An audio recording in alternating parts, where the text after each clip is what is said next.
ஹர ஹர சங்கர ஜய ஜய சங்கர ஹர ஹர சங்கர பாலயமா சங்கர குருவே சரணம் சரணம் மங்களநாயக சரணம் சரணம். மகா பெரியவா சரணம். மகா பெரியவா பாத நமஸ்காரம். மகா பெரியவாளின் மகிமைகள் ஏராளம் ஏராளம், சொல்லிக்கொண்டே போகலாம். சில வருடங்களுக்கு முன் நடந்த நிகழ்ச்சி இது. ஒரு நாள் ஸ்ரீ காஞ்சி சங்கர மடத்தில் இரவு பெரியவா அனைவருக்கும் ஆசி வழங்கிக் கொண்டிருந்தார்.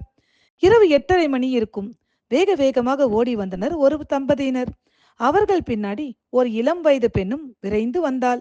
பெரியவாளுக்கு முன் மூங்கில் தட்டுகளில் பழங்கள், முந்திரி, திராட்சை என பல வகையான பதார்த்தங்களையும் வைத்தனர். உடனே பெரியவா, அடடே, நம்ம விஸ்வநாதனா?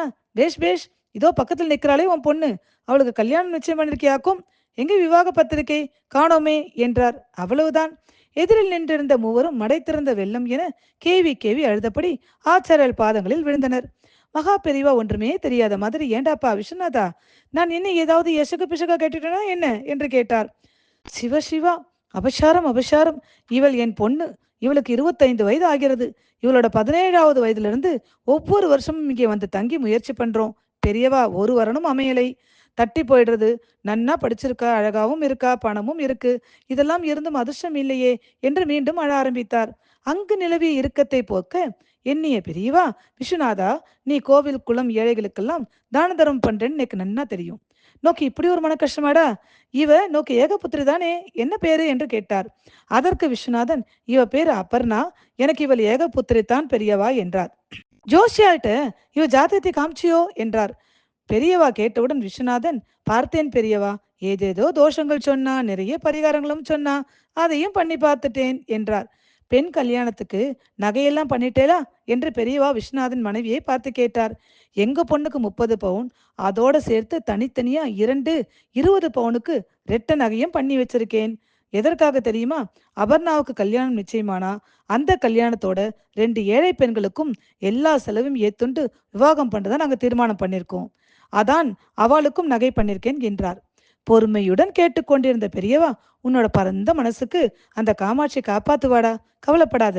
ஒரு காரியம் பண்ணு, நாளைக்கு கார்த்தால குடும்பத்தோட திருவானைக்காவல் போய் அகிலாண்டேஸ்வரிக்கும் ஜம்புலிங்கேஸ்வரருக்கும் அபிஷேகம் பண்ணி பிரார்த்தனை பண்ணுங்கோ.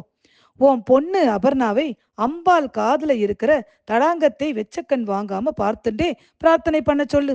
அதை பண்ணிட்டு நேரா திருப்பதிக்கு போய் ஸ்ரீனிவாச பெருமாளுக்கு திருக்கல்யாணம் பண்ணு. எல்லாம் நல்லபடியா நடக்கும் என்றார். பெரியவா, இதுவரை ஸ்ரீனிவாச பெருமாளுக்கு 8 முறை திருக்கல்யாண உற்சவம் பண்ணி இருக்கிறேன் என்று விஸ்வநாதன் கூறியதுதான் தாமதம். சரி, இந்த சன்னியாசி சொல்றதுக்காக 9வது தடவை போயிட்டு தான் வாயே என்றார். அடுத்த 2 நாட்களில் பெரியவா சொன்னபடி திருவானைக்காவலில் அபிஷேக ஆராதனைகளை முடித்துவிட்டு திருப்பதி சென்றனர். அந்த குடும்பத்தினர் அங்கு சென்றதும் ஸ்ரீனிவாசனுக்கு திருக்கல்யாண உற்சவத்தையும் நடத்தினர்.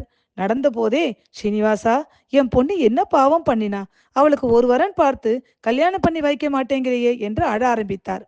விஸ்வநாதனுக்கு அருகில் அமர்ந்திருந்த ஒரு பெரியவர், சார், என் பெயர் வைத்தியநாதன், மெட்ராஸில் இருக்கிறேன், ஏன் அழுதுண்டே இருக்கேள், அதுவும் சுவாமி சன்னிதானத்தில் என்று கேட்டார். உடனே விஸ்வநாதன் தன் கவலையை கொட்டி தீர்த்து விட்டார். உடனே வைத்தியநாதன், நாங்க ஸ்ரீவத்ச கோத்திரம், நீங்க, உங்க பொண்ணுக்கு என்ன வயசு என்று கேட்டார்.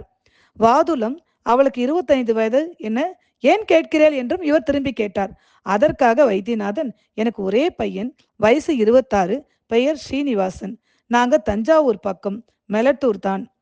நான் டிஃபென்ஸ் அக்கௌண்ட்ஸ்ல வேலை பார்க்கிறேன். பையன் அமெரிக்காவில் ஃபோர்டு கம்பெனியில் நல்ல வேலை.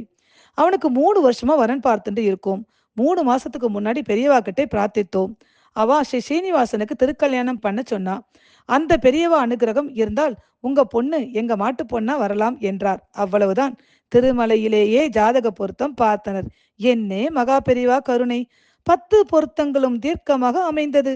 சென்னை திரும்பிய இரு குடும்பத்தாரும் பெண் பார்க்கும் படலத்திற்கு ஏற்பாடு செய்தனர். மாப்பிள்ளை பெண் இருவருக்கும் ஒருவரை ஒருவர் பிடித்து போக 15 நாட்களுக்குள் ஒரு சுப முகூர்த்தம் பார்த்து விட்டார் விஸ்வநாதன். இரு வீட்டாரும் ஒரு நாள் காஞ்சி மகானை தரிசிக்க புறப்பட்டனர்.